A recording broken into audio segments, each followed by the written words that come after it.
اس کو اندھیرے میں صدقہ دے کے واپس آ گیا.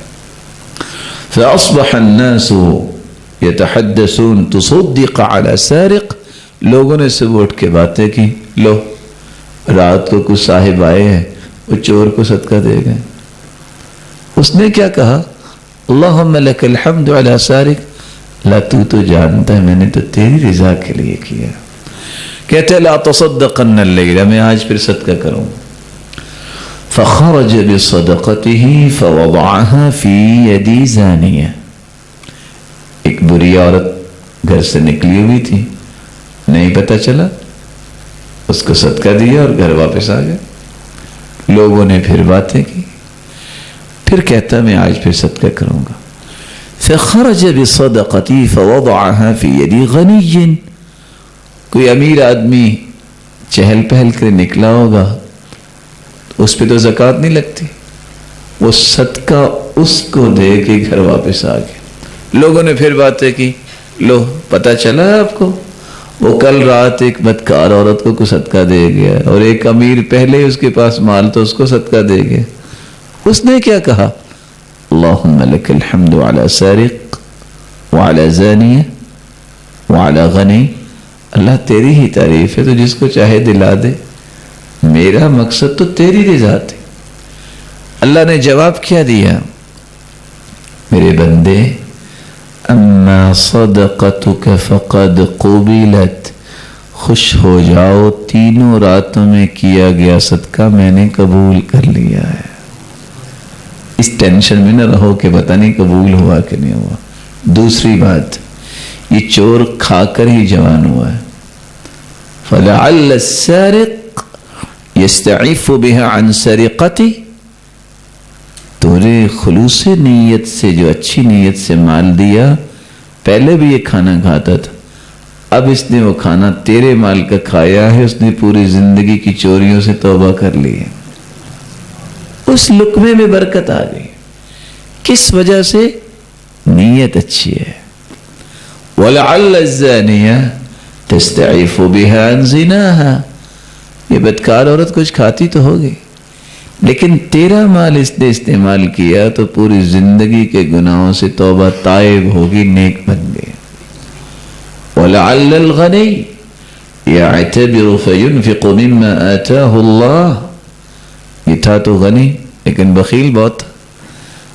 اللہ نے تیرے مال میں اتنی برکت ڈالی، جو خوبصورت نیت سے تو نے دیا، یہ بخیل جو ہے اب خود خرچ کرنے لگ گیا. نیت جب انسان کی اچھی ہوتی ہے، وہ جنت تو انشاءاللہ ملے گی، وہ آخرت کی بات ہے. دنیا کے اندر بھی اس کے معاملات میں برکت آتی ہے. حدیث کے الفاظ ہیں اخلص دینک یکفیک القلیل من العمل. نیت کو خالص کر لو، تمہارا تھوڑا عمل تمہاری کامیابی کے لیے کافی ہو جائے گا. تمہارے پاس تھوڑا علم ہے، تمہارے تھوڑے علم کے باوجود تمہارے پاس تھوڑا مال ہے، تمہاری کمیونٹی اور تعارف تھوڑا ہے، نیت خالص کر لو، تمہاری بخشش کے لیے کافی ہو جائے گا. بندار محدث بہت بڑے محدث تھے. جب پڑھنے کے لیے جانے لگے تو ماں نے کہا بیٹا میں بھی بیمار ہوں، میں تمہیں ایک بات کہنا چاہتی ہوں. بیٹے نیت خالص کر کے پڑھو، تمہیں اللہ وہ برکتیں دیں گے جو تو کبھی سوچے گا بھی نہیں. ماں کی بات مانی، اللہ کی رضا کے لیے دور دراز پڑھنے کی بجائے جو قریب تھے ان سے پڑھا. چلو ماں کی بھی خدمت ہوگی. بندار محدث بتاتے ہیں میری خواہش تھی میں اس سے پڑھوں، بہت بڑے اسکالر ہیں. اللہ نے میرے اس علم میں اتنی برکت ڈالی نیت خالص کرنے کی وجہ سے. میں جن سے پڑھنا چاہتا تھا وہ ایک دن آیا، وہ مجھ سے ادب سیکھنے آ گئے. نیت کا فائدہ دنیا میں بھی ملتا ہے اور دنیا بھی بنتی ہے اور دین بھی بنتا ہے. اور حدیث کی تو نص ہے انما ينصر الله هذه الامه بضعيفها بدعوتهم وصلاتهم واخلاصهم. اس امت کی مدد اور نصرت تائید اس وقت نازل ہوگی، اس کی 3 شرطیں، جب امت کے اندر اخلاص آ جائے گا، جب امت نمازوں کی پابند بن جائے گی، جب امت ایک دوسرے کو خیر خواہی کی دعوت دینے لگ جائیں گے۔ یہی وجہ ہے آپ سوچ سکتے ہیں کہ 3 لاکھ اور 2 لاکھ کے مقابلے میں 30,000 ہوں، کون شکست کھائے گا؟ اور پھر آج کل تو چونکہ ہم بہت فکری کمزور ہو گئے، میں جسمانی نہیں کہوں گا اور نہ ہی میں کہوں گا کہ علمی کمزور ہے، ہم فکری کمزور ہو گئے۔ جب بھی کسی شخص کو پوچھے کہتے ہیں امریکہ سپر پاور ہے، اور مجھے کبھی کبھی خوف آتا ہے کہ اگر میں اللہ کو سپر پاور نہیں سمجھتا، کسی اور کو سمجھتا ہوں تو میرا ایمانی لیول کیا ہے؟ امریکن فوج کو اور اس کی اکانومی کو اگر 8 سے ملٹیپلائی کریں تو رومی طاقت بنتی ہے۔ روم کی طاقت اتنی تھی، اور جب 86 میں قبرص کی جنگ ہوئی ہے تو قبقلار اس وقت جرنیل تھا، 2 لاکھ سے 3 لاکھ فوج لے کے آیا تھا، اور اس کے سامنے کتنے لوگ تھے؟ صرف 30,000۔ اور کیا ان کے پاس تھا؟ آپ سوچ سکتے ہیں کہ اگر 8 گنے زیادہ وہ اس وقت کے حساب سے ہے تو ان کے پاس کیا کچھ ہوگا۔ اور ان کا ہی اس وقت جو دنیا پہ غلغلہ تھا، لیکن اس نے ایک جاسوس کو بھیجا کہ یہ لوگ جو لڑائی کرنے آئے ہیں یہ کرتے کیا ہے؟ جاسوس نے جا کے کہا کہ رہبان باللیل وفرسان بالنہار، یہ رات کو تہجد پڑھنے والے ہیں اور دن کو گھڑ سواری کرنے والے ہیں۔ اتنا بڑا جرنیل، وہ کہتا ہے لفقوا رأسی، میرے چہرے کو ڈھانپ دو۔ ارے آپ کو کیا ہوا؟ تم تو بہت بہادر ہو۔ کہا نہیں، جن کی بات تم کر رہے ہو نا، تم ان کو شکست نہیں دے سکتے۔ میں ان آنکھوں سے وہ دن نہیں دیکھنا چاہتا جس دن تم سب کے سب میری آنکھوں کے سامنے کٹ جاؤ گے، زمین کے نیچے چلے جاؤ گے۔ اور مورخ لکھتا ہے کہ ایسا ہی ہوا، اس کا چہرہ لپٹا ہوا تھا اور مسلمانوں نے اس کے ٹکڑے کر دیے۔ جب تک نیت خالص نہ ہو اللہ کی مدد نہیں آتی، اور اگر نیت خالص ہو جائے تو پھر اللہ تعالیٰ اس کی دنیا بھی بناتے ہیں اور آخرت تو بنے گی ہی بنے گی۔ رسول اللہ صلی اللہ علیہ وسلم نے صحابہ کرام کو یہی تعلیم دی، اس لیے انہوں نے اپنی نیتوں کو ہر وقت خوبصورت بنایا۔ کسی کے خلاف ارادہ نہ کرو، کسی کے بارے میں برائی کی نیت نہ کرو، ہر وقت خیر خواہی کی نیت۔ لیکن اگر کسی وقت نیت میں خرابی آ گئی، فلاں کا نقصان ہو جائے، فلاں کو تو ایسا ہونا چاہیے، تو یاد رکھنا اس سے دین بھی بگڑے گا اور دنیا بھی بگڑے گی۔ کیسے دنیا بگڑے گی؟ دین تو بگڑا، لوگ کہتے ہیں اس کی کیا بات ہے، بگڑ گیا تو ہمیں کون سا پتہ چلا ہے؟ دنیا بھی بگڑتی ہے۔ قرآن کہتا ہے فَأَصْبَحَتْ كَالصَّرِيمِ فَتَنَادَوْا مُصْبِحِينَ أَنِ اغْدُوا عَلَى حَرْثِكُمْ إِن كُنتُمْ صَارِمِينَ فانطلقوا وهم يتخافتون ألا يدخلنها اليوم عليكم مسكين وغدوا على حرد قادرين فلما رأوها قالوا إنا لضالون۔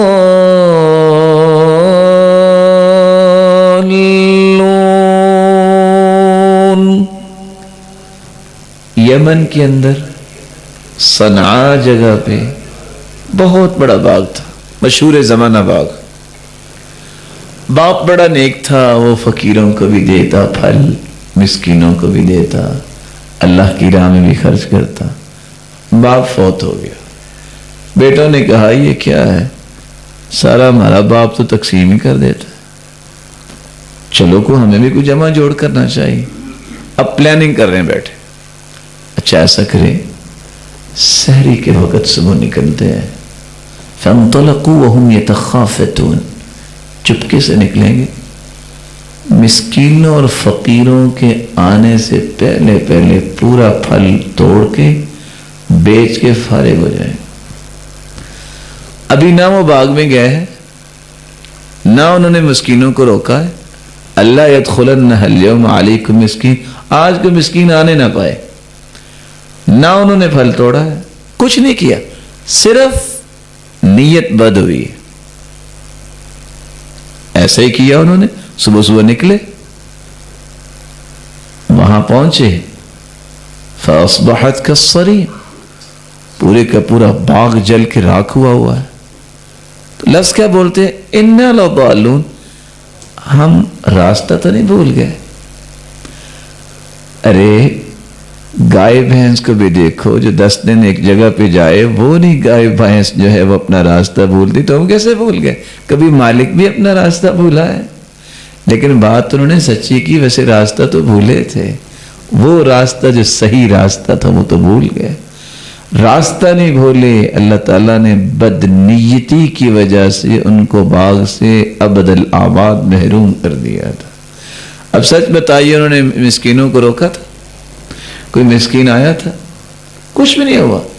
نیت جب انسان کی بد ہوتی ہے، اس کی دنیا بھی بگڑ جاتی ہے، اس کی آخرت بھی بگڑ جاتی ہے۔ یہی وجہ ہے رسول اللہ صلی اللہ علیہ وسلم نے 3 لوگوں کی بات بیان کی ہے نا، نیت بد ہو جائے، کوئی دین پڑا ہوا ہے، کوئی شہید ہے، کوئی سخی ہے، یہ تینوں کو اللہ بلا لیں گے کہ اگر تیری نیت یہ تھی بس دنیا میں میرا نام آنا چاہیے، شہادت کی وجہ سے، مال کی وجہ سے، علم کی وجہ سے، اور تینوں کو گھسیٹ کے جہنم میں لے جایا جائے۔ اس لیے کبھی بھی نیت بری نہ کریں، ارادہ غلط نہ کریں، آپ کے قصد اور ارادے کی سرپرستی ہونی چاہیے آپ کے ایمان کی۔ وہ کیا ہو، کچھ بھی ہو گیا، نہیں، میں نے اللہ کو راضی کرنا ہے، میں نے اپنے رب کو راضی کرنا ہے۔ کوئی میرے ساتھ برا سلوک کرتا ہے، اس کی برائی اس کے ساتھ ہے، میرا نقصان نہیں، میں نے اپنی خیر خواہی نہیں چھوڑنی، میں نے اپنے نیکی کی راہ نہیں چھوڑنی۔ وہ کچھ لوگ باتیں کرتے ہیں بڑی قیمتی ہوتی ہیں۔ ایک شخص جا رہا ہے، اس نے دیکھا کہ ایک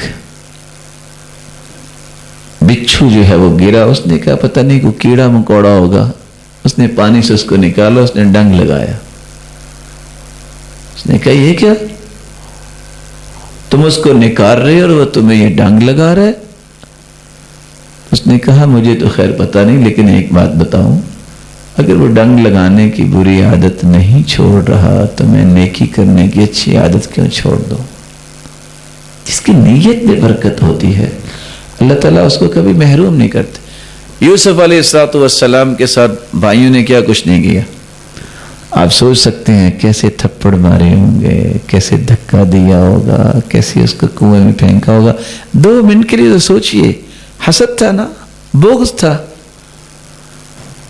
پھینک کے آ گئے، مار کے آ گئے، ختم قصہ کہانی کر کے آ گئے۔ لیکن جس کو اللہ رکھے اس کو کوئی نقصان دے سکتا ہے؟ اور میں یہاں کہنا چاہوں گا، جس کو ہم بری بات کہہ رہے ہوتے ہیں بس اوقات اللہ اس میں بھی خیر پیدا کر سکتے ہیں۔ جو میرا دکھ غم ہے، اس غم کو اللہ خوشی بنا سکتے ہیں۔ انہوں نے کنویں میں پھینکا، اللہ نے مصر کے تخت پہ بٹھا دیا۔ وہ بادشاہ ہی بڑا ہے، وہ چاہے تو کنویں میں گرے ہوئے یوسف کو کنویں سے نکال کے مصر کے تخت پہ بٹھا دے، اور وہ چاہے تو آپ کے سامنے ہے حسن مبارک 43 ایئرز حکومت کرنے والے کو پنجرے میں بند کروا دے، کوئی پوچھنے والا ہے اس کو؟ وہ بادشاہی بہت ہے۔ اور میں سوچتا ہوں کہ اللہ تعالیٰ جب کسی کو رحمت دینا چاہتے ہیں، بہانے بھی اللہ خود بناتے ہیں۔ اب اگر کسی کو پیاس ہی نہ لگتی تو انہیں تو وہاں فوت ہو جانا تھا. پیاس کس نے لگائی؟ اس کی طرف رخ کس نے کروایا؟ نکال لیا. پھر بادشاہ کے دل میں کس نے خواہش پیدا کی چلو ہم بیٹا بنا کے رکھ لیتے ہیں. پھر وہ جیل میں چلے گئے. جیل میں خواب جن کو آئی، خواب کس کی طرف سے آتی ہے؟ اللہ کی طرف سے. وہ بادشاہ کو بھی خواب آئی. آخر کرتے کرتے مصر کے تخت پہ آئے. اور کیسا بہانہ بنایا؟ بنیامین کو بڑی محبت تھی یوسف سے، تو وہ قمیض جو بھائی لے کے آئے تھے نا، عقل مند بھائی، کہتے ہیں بس دوڑ لگانے گئے، بھیڑیا کھا گیا، قمیض بچ گئی. ایسا عقل مند بھیڑیا، اس نے پہلے آرام سے قمیض اتروائی کہ سنو میں تمہیں کھانے لگا ہوں لیکن میں نہیں چاہتا کہ آپ کی قمیض پہ کوئی خون لگے.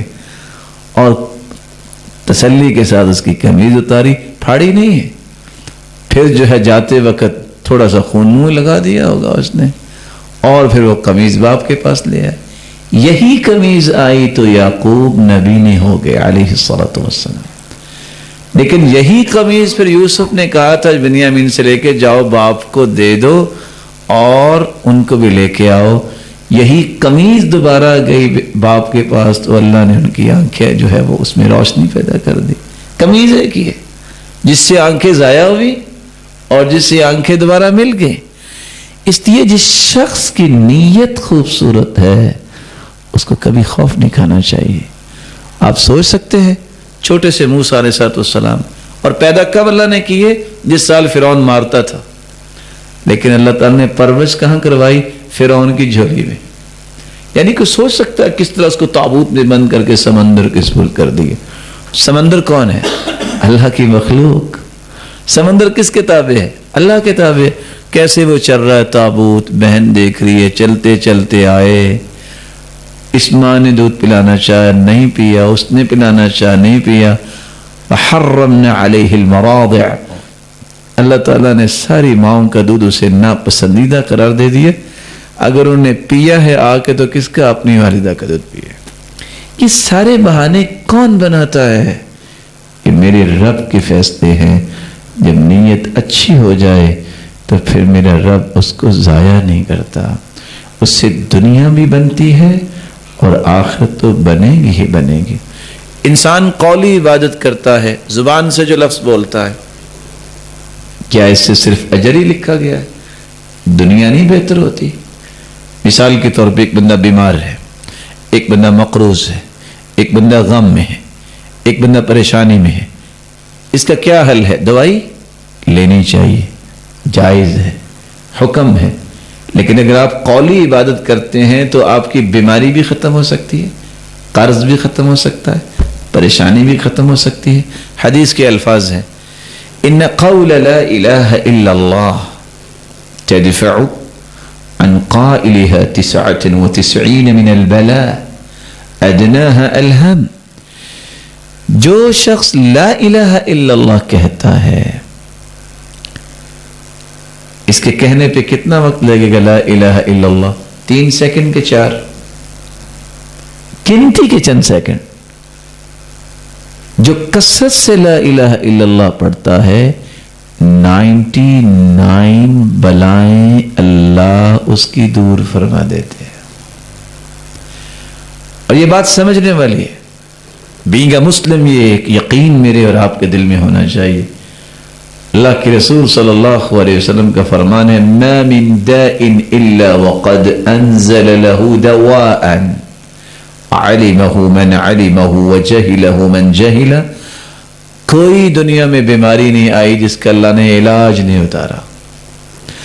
ہاں جو محنت کرتا ہے ڈائیگنوز کر لیتا ہے، جو محنت نہیں کرتا اس کو کیا پتا. آپ کو پتا ہے کہ اچھے ڈاکٹر اور عام ڈاکٹر میں فرق ہے. اچھا ڈاکٹر جو ہے ڈائیگنوز کر کے دوائی دیتا ہے، اس کو کوئی پرابلم نہ بن جائے. اور جو بادشاہ قسم کے ڈاکٹر ہوتے ہیں ان کا خیال یہ ہوتا ہے 10-15 گولیاں، اس میں کلر مختلف ہو جانا چاہیے، بس وہ دے دو. اور ذہن میں یہ ہوتا ہے کوئی تو اثر کرے گی نا. اور اثر تب پتہ چلتا ہے جب بیچارہ وہ قبر میں پڑا ہوتا ہے. اللہ کے رسول کا فرمان ہے کہ ہر بیماری کا علاج آیا. 99 بیماریاں دنیا میں آئی ہیں. من قال لا حول ولا قوة الا باللہ، جو لا حول ولا قوة الا باللہ پڑھتا ہے، كان دواؤه 99 داءً، اللہ نے اس میں 99 بیماریوں کا علاج رکھا ہے۔ اور پہلی روایت کے آخری لفظ کیا ہے؟ ادناها الہم، 99 بلاؤں کے اندر غم سب سے چھوٹی بلا ہے۔ کہ جی غم چھوٹی بلا ہے کہ کافی بڑی ہے؟ غم سے ہی ہارٹ پرابلمز بنتی ہے نا، اس کا مطلب یہ نکلا کہ غم سے بھی 98 بلائیں بڑی اللہ دور فرما دیتے ہیں۔ استغفر اللہ، کبھی کچھ شخص آ جائے جی اولاد نہیں ہے، بس مالی بھی پریشانی ہے، استغفر اللہ پڑھ لو، اللہ دنیا بھی بنائیں گے، آخرت تو بنے گی بنے گی۔ حدیث کے الفاظ میں من لزم الاستغفار جعل اللہ له من كل هم فرجا ومن كل ضيق مخرجا ورزقه من حيث لا يحتسب۔ چھوٹا سا کلمہ ہے استغفر اللہ، جو کثرت سے پڑھتا ہے اللہ تعالیٰ اس کے ہر غم کو خوشی بنا دیتے ہیں، تنگی کو آسانی بنا دیتے ہیں، اور رزق وہاں سے عطا کرتے ہیں جہاں سے کبھی اس نے سوچا ہی نہیں ہوتا۔ اب یہ اللہ کے رسول کا فرمان ہے اور قرآن نے اس کی گواہی دی ہے۔ قرآن مجید میں اللہ رب العزت نے 7 انعامات ایسے گنوائے ہیں کہ جو میری اور آپ کی ضرورت ہے، اور وہ کون کون سے ہیں؟ فَقُلْتُ اسْتَغْفِرُوا رَبَّكُمْ إِنَّهُ كَانَ غَفَّارًا يُرْسِلِ السَّمَاءَ عَلَيْكُمْ مِدْرَارًا وَيُمْدِدْكُمْ بِأَمْوَالٍ وَبَنِينَ وَيَجْعَلْ لَكُمْ جَنَّاتٍ وَيَجْعَلْ لَكُمْ أَنْهَارًا مَا لَكُمْ لَا تَرْجُونَ لِلَّهِ وَقَارًا۔ استغفار تم کرو، پہلا انعام اللہ ساری زندگی کے گناہوں کو معاف کر دیں گے۔ دوسرا انعام، آج تمہیں لوڈ شیڈنگ کے مسائل ہیں، پانی نہیں ہے، کیا کریں؟ اللہ موسلا دھار بارشیں برسائیں گے۔ تیسرا انعام وَيُمْدِدْكُمْ بِأَمْوَالٍ، تمہاری مالی پریشانیوں کو اللہ دور فرمائیں گے۔ وَبَنِينَ، اولاد نہیں ہے، استغفار کرو اللہ اولاد سے نوازیں گے۔ وَيَجْعَلْ لَكُمْ جَنَّاتٍ، تم آج کوئی چیز خریدنے جاتے ہو، جب پہنچتے ہو تو کہتے ہو اتنی مہنگائی، استغفار کرو اللہ تمہیں باغات کا ہی مالک بنا دے گا۔ یہ وعدے کس کے ہیں؟ اللہ تعالیٰ کے۔ اتفاق سے امام احمد بن حنبل رحمۃ اللہ علیہ ایک دن گھر سے نکلے، مسجد کے پاس پہنچے، لیٹ ہو گئے، کہتے ہیں جناب مجھے مسجد میں رکنے دو، میں صبح چلا جاؤں گا۔ انتظامیہ کو خاصی مضبوط ہوگی جیسے آج کل بھی ہوتی ہیں، کہتے ہیں نہیں نہیں ہمارا نہیں نظام، یہ گھر جاؤ اپنے۔ اللہ کے رسول تو مسجدوں میں لانے کے لیے محنت کرتے تھے، اور آج انتظامیہ چند ٹکے استعمال کرنے کے بعد لوگوں کو محروم کرنے کی کوشش کرتے ہیں۔ المسجد بیت کل مسلم، مسجد تو ہر مسلمان کا گھر ہے۔ اب سوچ سکتے ہیں اللہ کے رسول کا کتنا پیارا اخلاق تھا۔ بات ہو رہی ہے نجران کے عیسائیوں کے ساتھ، انہوں نے کہا یہ باقی بات پھر ہوگی، ہماری عبادت کا وقت آ گیا۔ کہا تم میری مسجد میں عبادت کر لو، وہ اسی بات پہ مسلمان ہو گئے۔ اور ہم نے کیا کیا ہوا آج مسلمانوں نے؟ جو نہیں کرنا چاہیے، اس مسجد میں نہیں جانا، اس کو آنے نہیں دینا۔ مسلمان کے تو ایسے جذبات نہیں ہونے چاہیے، تمہیں تو خوش ہونا چاہیے کہ مسجد میں آ کے کوئی نماز پڑھے، اللہ کا ذکر کرے، قرآن مجید کی تلاوت کرے۔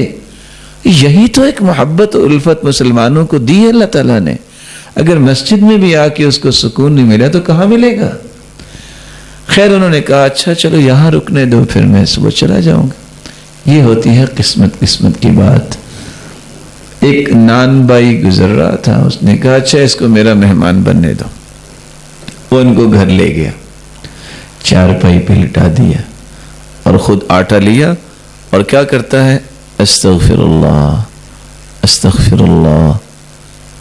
انہوں نے دیکھا کہ یہ شخص ماشاءاللہ ساتھ آٹا گوندھ رہا ہے اور ساتھ استغفر اللہ کہہ رہا ہے۔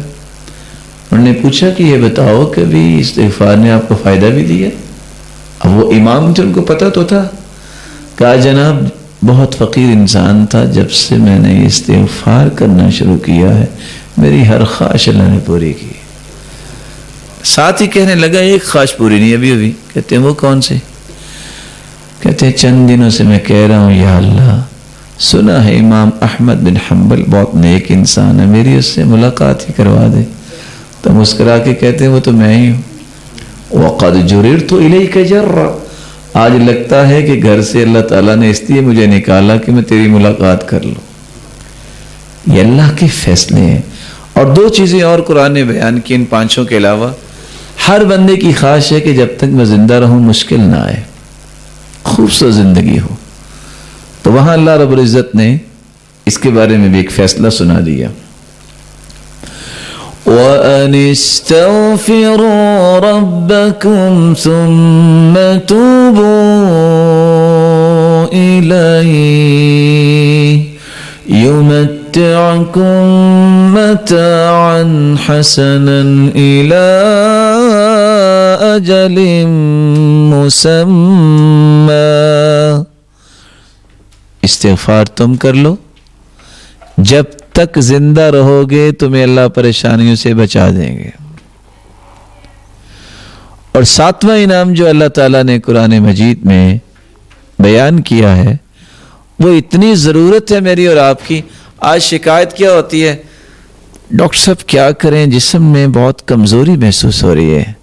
دوسری شکایت کیا ہے؟ بس یہ کیا کریں، ضروریات پوری نہیں ہوتی مالی۔ تیسری شکایت کیا ہے؟ بس جی من حیث القوم ہم تو کمزور لوگ ہیں نا، ہم دشمن کا مقابلہ تو نہیں نہ کر سکتے۔ چوتھی شکایت کیا ہے؟ بس جی وہ تو بڑا خاندان ہے، ہم تو کمزور لوگ ہیں، ہم تو یہ کام نہیں کر سکتے۔ ساری کمزوریاں، کوئی ملی کمزوری میں پریشان ہے، کوئی مالی کمزوری میں، کوئی فکری کمزوری میں، ان تمام کمزوریوں کو طاقتوں میں اگر کوئی بدلنا چاہتا ہے تو اس کا حل بھی استغفار ہے۔ اسی بات کو اللہ تعالیٰ نے قرآن مجید میں فرمایا وَأَنِ اسْتَغْفِرُوا رَبَّكُمْ وَيَا قَوْمِ اسْتَغْفِرُوا رَبَّكُمْ ثُمَّ تُوبُوا إِلَيْهِ۔ اے میری قوم کے لوگوں استغفار کر لو، توبہ کر لو۔ کیا ہوگا؟ يُرْسِلِ السَّمَاءَ عَلَيْكُمْ مِدْرَارًا وَيَزِدْكُمْ قُوَّةً إِلَىٰ قُوَّتِكُمْ وَلَا تَتَوَلَّوْا مُجْرِمِينَ۔ استغفار کرو گے ایک قوت نہیں، قُوَّةً إِلَىٰ قُوَّتِكُمْ، تمہاری ساری کمزوریاں ختم ہو جائیں گی اور اللہ تمہیں دگنی قوت سے نواز دیں گے۔ تو اللہ کے پیارے پیغمبر کے فرمان کو ایک مرتبہ پھر سنیے۔ استغفار یہ قولی عبادت ہے، لا الہ الا اللہ یہ قولی عبادت ہے، لا حول ولا قوت الا باللہ یہ قولی عبادت۔ اس سے دنیا بھی بنتی ہے اور آخرت بھی بنتی۔ قرض انسان کے سر پہ آ جائے تو لوگ کیا کہتے ہیں اب کیا کریں؟ اب قرض کیسے دور ہوگا؟ کچھ لوگ سوچتے ہیں چلو قرض دور کرنا ہے تو چوری ڈکیتی کے ساتھ کر لیں گے پورا۔ کیسے یہ پورا ہوگا؟ علاج کیا ہے؟ دنیا کیسے بنے گی؟ چھوٹی سی دعا یاد کر لو۔ اللہ کے رسول صلی اللہ علیہ وسلم نے سیدنا علی کو بلایا، ادھر آؤ، الا اعلمک کلمات، میں تمہیں ایسے کلمات نہ بتا دوں لو كان عليك مثل جبل صغير دینا، اگر جبل صغیر پہاڑ جتنا بھی قرض ہو تو یہ دعا پڑھو، اللہ قرض اتار دیں گے۔ اللہم اکفنی بحلالک عن حرامک واغننی بفضلک عمن سواک۔ یہ اللہ کے رسول فرما رہے ہیں کہ یہ دعا کوئی پڑھ لے، پہاڑ جتنا بھی قرض ہوگا تو اس کو ختم کرنے کا بندوبست کون کریں گے؟ اللہ تعالیٰ۔ دنیا بھی بن رہی ہے اور آخرت بھی بن رہی ہے۔ رسول اللہ صلی اللہ علیہ وسلم نے فرمایا دنیا کا کوئی غم کسی کو آئے، کوئی پریشانی آئے، کوئی کرب میں مبتلا ہو، صرف اتنا کہہ دے لا الہ الا انت سبحانک انی کنت من الظالمین لم يدع بها رجل قط الا استجاب اللہ لذلك۔ اتنا کہنے والا جس غم اور پریشانی کے لیے کہے گا اللہ اس کی دعا کو رد نہیں فرمائیں گے، وہ غم دور ہو جائے گا۔ اور رسول اللہ صلی اللہ علیہ وسلم نے فرمایا اللہم انت ربی لا الہ الا انت خلقتنی وانا عبدک وانا على عهدك ووعدك ما استطعت اعوذ بك من شر ما صنعت ابوء لك بنعمتك علي وابوء بذنبي فاغفر لي فانه لا يغفر الذنوب الا انت۔ اتنے کلمات کو کہہ دے، زندگی کا کوئی غم جو ہے اللہ اس کو خوشی میں تبدیل کر دیں گے، کسی پریشانی کو اللہ تعالیٰ راحت میں تبدیل کر دیں گے۔ تو رسول اللہ صلی اللہ علیہ وسلم کا لایا ہوا دین عبادت، اس سے انسان کی دنیا بھی بنتی ہے اور آخرت بھی بنتی ہے۔ آپ نے سنا ہوگا نیک لوگ کہتے ہیں اور ہم بھی چاہتے ہیں کہ ایسی بات کہیں، کوئی پریشان ہو اس کو کہا کریں، درود پڑھا کریں اللہم صلی علی محمد وعلی آل محمد كما صليت على إبراهيم وعلى آل إبراهيم إنك حميد مجيد اللهم بارك على محمد وعلى آل محمد كما باركت على إبراهيم وعلى آل إبراهيم إنك حميد مجيد۔ وہ آگے سے کیا کہتا ہے؟ میرے غم ختم نہیں ہوتے اور آپ کہہ رہے ہیں درود پڑھیں۔ ارے بھائی غم ختم کرنے کا ہی تو علاج ہے۔ صحابی اللہ کے رسول کے پاس آئے، اللہ کے رسول صلی اللہ علیہ وسلم میں دعا کرتا ہوں اور درود بھی پڑھتا ہوں، تہائی حصہ درود پڑھتا ہوں، ٹھیک ہے؟ فرمایا فَإِن زِدْتَ فَهُوَ خَيْرٌ لَكَ، یہ بھی اچھا ہے لیکن اگر اس سے زیادہ پڑھ لو تو اور اچھا ہے۔ فرمایا فَالشَّطْرُ، آدھا درود اور آدھی دعا، فرمایا یہ بھی اچھا ہے۔ فَإِن زِدْتَ فَهُوَ خَيْرٌ لَكَ، اگر اور پڑھ لو تو اور اچھا ہے۔ قُلْتُ فَالثُّلُثَيْنِ، اگر 2/3 میں درود پڑھ لوں تو؟ فرمایا فَإِن زِدْتَ فَهُوَ خَيْرٌ لَكَ، اگر تم اور زیادہ پڑھ لو تو اور بہتر ہے۔ کہا اگر میں درود ہی پڑھوں دعا کا موقع ہی نہ ملے تو؟ فرمایا پھر خوش ہو جاؤ 2 کاموں کے لیے، إِذَن تُكْفَى هَمَّكَ وَيُغْفَرُ لَكَ ذَنبُكَ، پوری زندگی کے گناہ بھی معاف ہو جائیں گی اور زندگی کا کوئی بھی غم باقی نہیں رہے گا، سب اللہ ختم کر دیں گے۔ دنیا بہتر ہو رہی ہے، آخرت تو بہتر ہوگی، دنیا بہتر ہو رہی ہے۔ تو قولی عبادت اور باطنی عبادت سے جیسے آپ نے سنا، اس سے دنیا بھی بنتی ہے، میری عبادت دنیا بھی ہے اور دین بھی ہے۔ آخری عبادت کی شکل فعل عبادت۔ آپ کا کیا خیال ہے کہ وضو کرنے سے صرف پاکیزگی ملتی ہے؟ یہ صرف آخرت میں اجر ہی ملے گا؟ نہیں، دنیا بھی بہتر ہوتی ہے۔ کیسے بہتر ہوتی ہے؟ رسول اکرم صلی اللہ علیہ وسلم کا فرمان ہے ما من عبد یبیت علی ذکر طاہرا الا بات معه في شعاره ملک لا ينقلب ساعة من الليل الا قال اللهم اغفر لعبدك فإنه بات طاہرا۔ جو بندہ باوضو ہو کے سوتا ہے، اور آج کل تو گرمی کی ابتدا ہو گئی، وضو کرنے سے راحت بھی ملے گی۔ باوضو ہو کے سویا، ذکر و اذکار کر کے سویا، ایک وہ شخص ہے جس نے یہ دونوں کام نہیں کیے۔ فرق کیا ہے؟